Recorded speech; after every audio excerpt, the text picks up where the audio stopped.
Hi and welcome to a very wet day in the workshop. I'm just going to talk a little bit about sharpening today, which I haven't covered for quite some time, so I hope you enjoy it.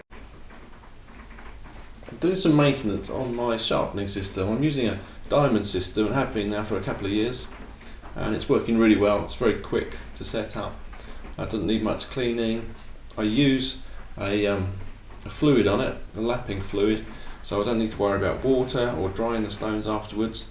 So that's really good. But occasionally it needs a little bit of maintenance, and that's what I'm doing at the moment.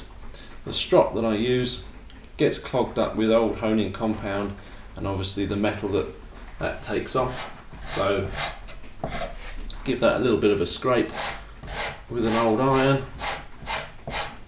So I wipe on some more compound. And yeah, that's as much charging as I'll put on it for probably maybe as much as a couple of weeks. The stones themselves, you see I've actually used them today, they're still a little bit damp. So if I quickly dry that off, that's the lapping fluid.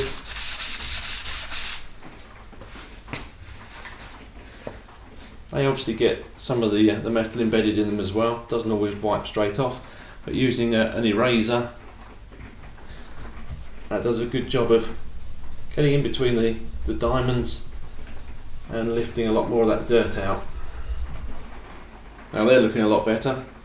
Now when I'm sharpening, I use the eclipse style guide when I'm setting up a new angle or just re-establishing a new angle, but most of the time I do everything freehand. Now I mark my plane blades with the angles I've got actually set on them, so this is 25-degree primary bevel, 27-degree secondary bevel.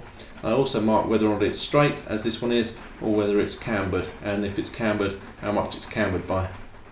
After I've used it for quite a while, doing a lot of just freehand sharpening, I might want to re-establish those angles just to make sure nothing's going wrong. So I use the guide, but otherwise I do it freehand. And to freehand sharpen this, still reasonably sharp, but I like to touch them up before they dull too much.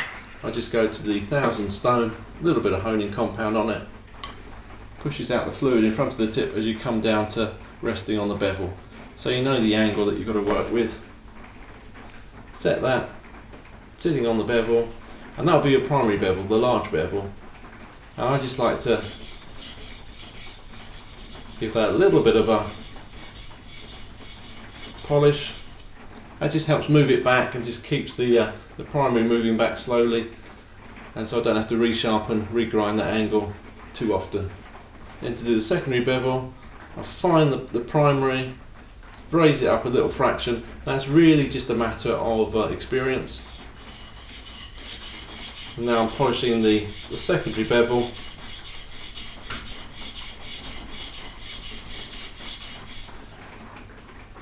Now if I haven't come up high enough, I won't develop a burr on the end.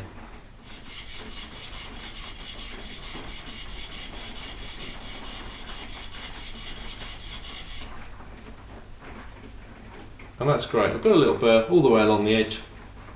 Just need to take that off, so I'll flip the iron across, put it onto the stone, putting the tip of the iron on last, and just drag it back with plenty of pressure on the front. A couple of times. Clean that off, taking it to the strop. I start on the bevel, start quite low down, so I'm on top of the bevel, and gradually raise it. This is my preferred method. And I can hear a difference when I get to the secondary bevel, or the actual tip, which this creates a tertiary bevel with the honing compound. Flip it onto the other side, nice and flat, pull back. If it was a chisel, I'd make sure it was always flat. With a plain iron, I raise it very slightly as well, just very slightly, just for a couple of strops. Back to the bevel side.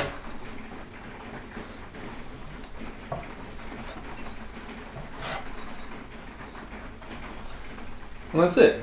Now is it sharp? I think you can see it is. And before I reassemble the plane, I take the chip breaker every time, just a few strops.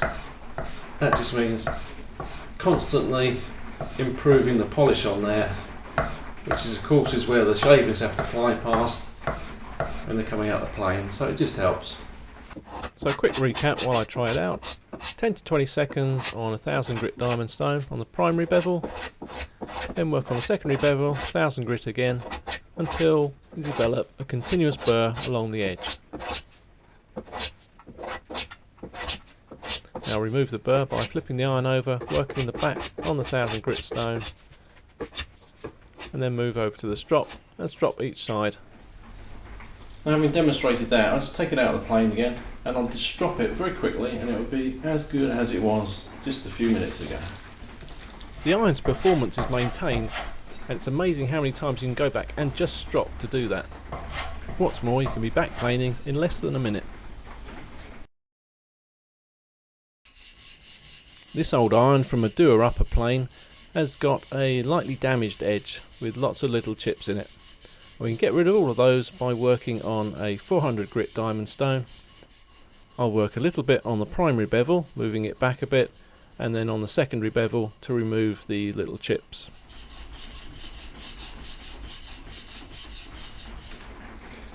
Take the burr off. Sometimes you might find that the burr won't actually come off no matter how much you strop. It just folds backwards and forwards on itself. In that case, just take a piece of end grain and wipe it gently along the end of the blade. And as you can see, all those chips have gone.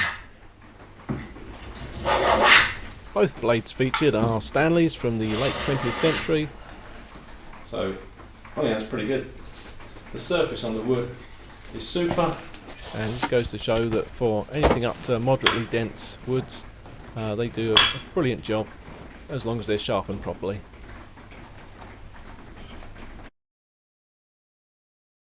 Thanks for watching, and don't forget to like and share if you found it useful.